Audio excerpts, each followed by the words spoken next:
99% of all creation is completed vibrationally before you get the evidence of it. So you can, it's like traveling from Phoenix to San Diego, and San Diego is where you want to be, but for most of the distance of 400 miles, you're not where you want to be. And if it frustrates you that you're not there, vibrationally speaking, you would just turn around and go back to Phoenix. You would never get there. In other words, but in terms of this physical journey from place to place, you say, well, I understand that journey, so I can make that. I can see my progress. I can see that with every mile I stay focused in that direction, that I'm getting further from where I don't want to be and closer to where I do want to be. And we say, so you keep the faith, because you have this evidence that shows you're getting closer, you're getting closer, you're getting closer. So unless you're walking, nobody gets discouraged about that journey. In other words, you don't get discouraged. You hold the faith, you hold the belief. You don't say San Diego is an impossible dream. You don't say San Diego is incurable. I've tried and tried and tried and tried and tried and I can't get there. Because you can get there, and you know you can. So what we're wanting to offer for you here in this explanation of how things work vibrationally is that when you make the connection that the way you feel is your indicator of the direction that you're moving, and you can honestly say to yourself, I do feel optimistic. When I say all is well, I mean it. I really feel it. Then we say, then you can't not get there. If you can maintain that expectation and that attitude and that vibrational frequency, it has to come, and it will come fast. So you say, okay, I'm on my way, and I've talked to Abraham, and Abraham went on way more than 68 seconds, and I got the feeling of the vibration of it, and when I said all is well, I really felt it. And then I looked at my real life situation, and I saw I wasn't yet in San Diego. In other words, I looked at something and I felt the negative hit of it, because I'm not where I want to be, and I want to do something and I don't have the money to do it, and I felt the disappointment. And we say, good. The disappointment's your indicator that that whatever just happened caused you to lose your sense of expectation and to begin focusing upon something different from your expectation. What can you do now to bring yourself back to that feeling?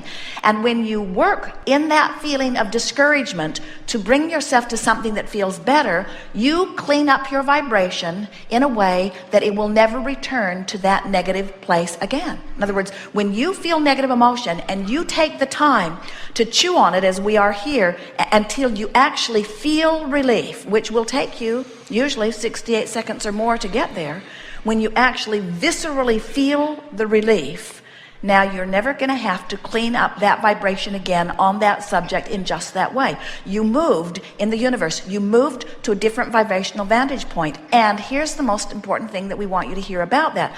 Because you moved to a different vibrational vantage point, the manifestational evidence has to shift too. So in the moment that you make the effort to do that, all things in the universe regarding that subject respond to the new vibration that you're offering.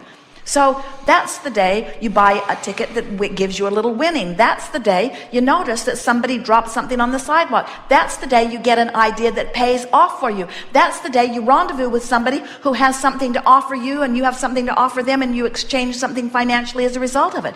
In other words, that little bit of effort that you couldn't see that it was getting you closer to San Diego. You couldn't see it because it's not like driving your car toward a destination, but you felt it. So you knew it, and because you felt it, and because you understood the importance of the way you felt, you kept it up, and you kept it up, and you kept it up, and you kept it up, and you kept it up, and you kept it up. Pretty soon, you don't just hope that you'll have your abundance. You don't just believe it. You know it, because the evidence is so emphatically surrounding you.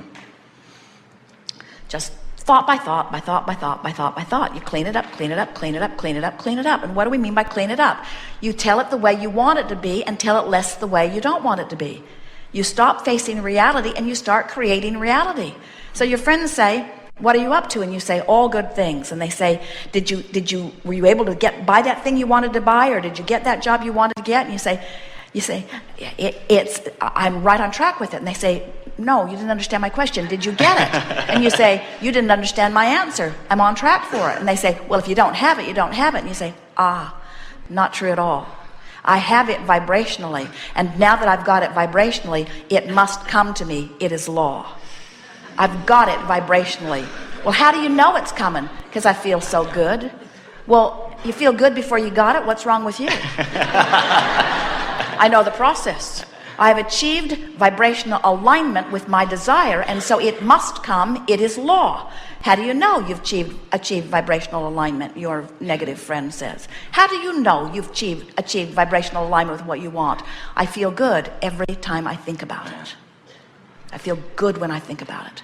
I feel good when I think about my fortune. I don't feel sarcastic, and I don't feel disappointed, and I don't feel discouraged. I feel optimistic because I know it's coming. In fact, I'm so optimistic, look at my list of what I'm going to do with it.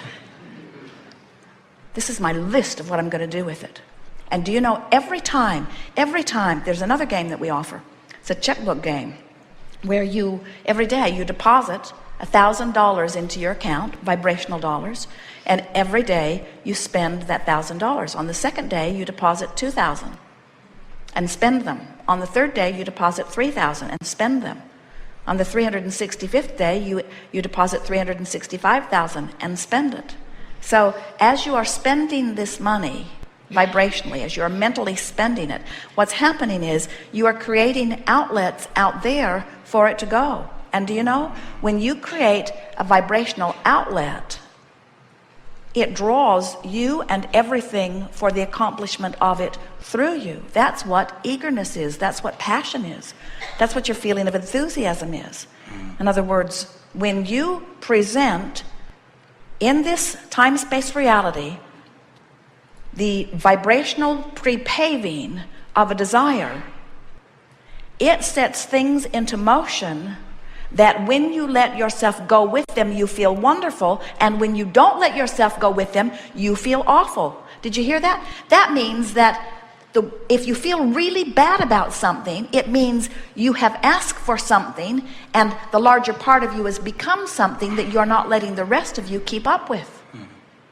We want you to realize that you are the reason that your stream moves as fast as it does, and you're also the reason that you're pointed with or against the current, you see.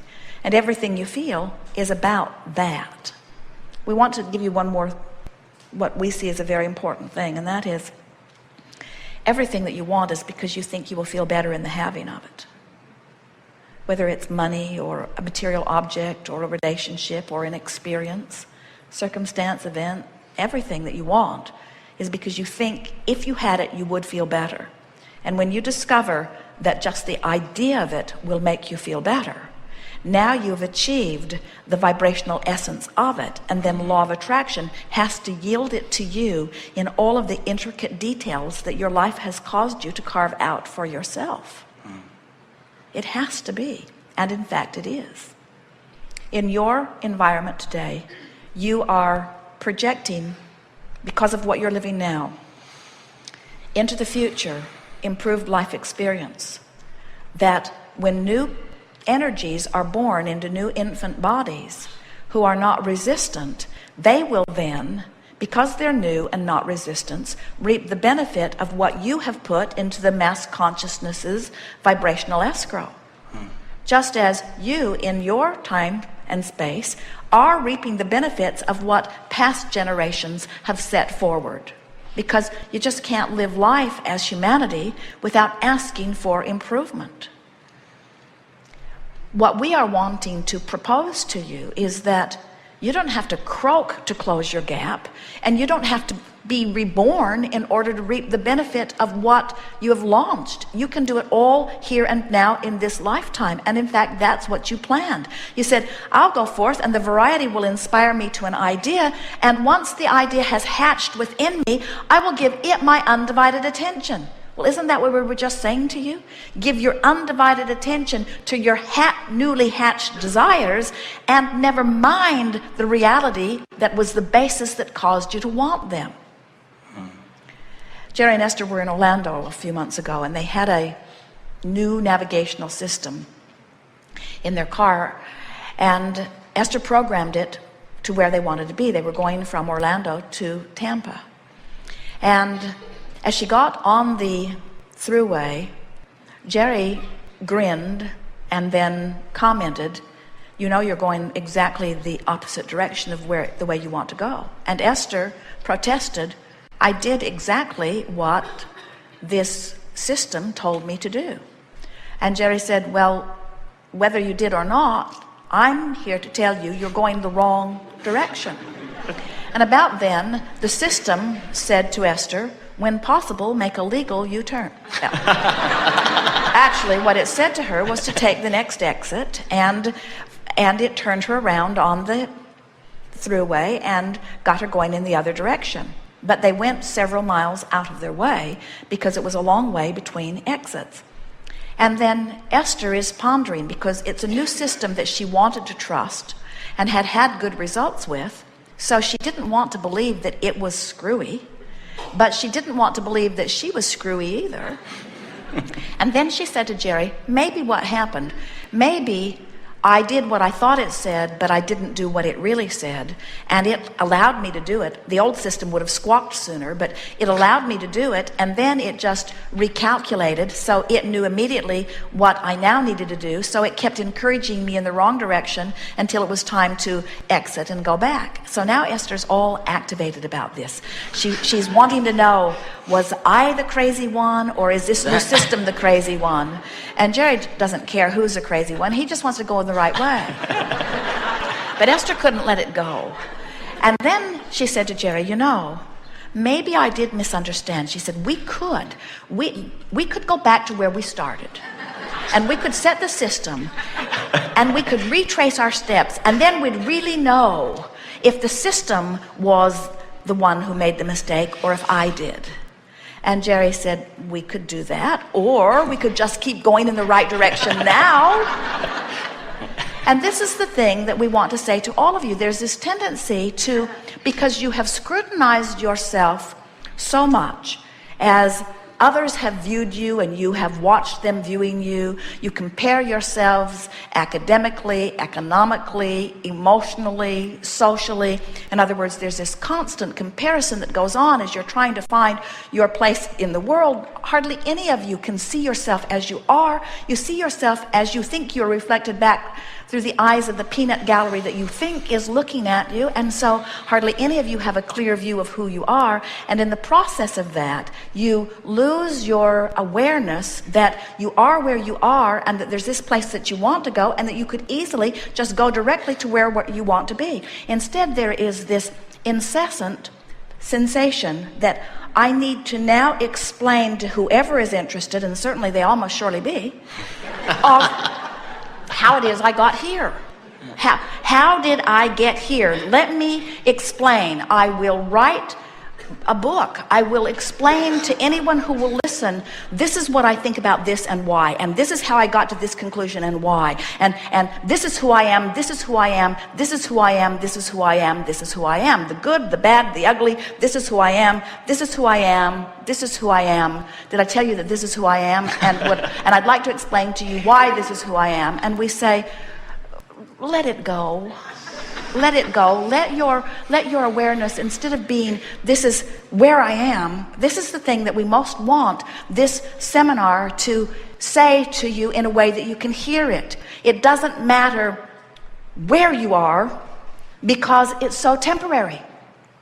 It's just like the indicator on your gas gauge. Have you noticed how quickly it moves? Especially lately? In other words, it's just an indicator. That's all it is an indicator. So what's manifesting is just a temporary indicator of a temporary vibration. And so, but you say, well, it didn't feel all that temporary because I've been living it for a long time. And we say, it's because you've been having the same responses and offering the same vibration. So it's the same thing happening, but it's new. In other words, the same thing isn't happening to you. You're not living the same life. It's a new living of a new life from a new vibration. It's just that the vibration that you're offering now is the same one that you offered yesterday, because you've got the habit of thinking of things the way you thought of them yesterday.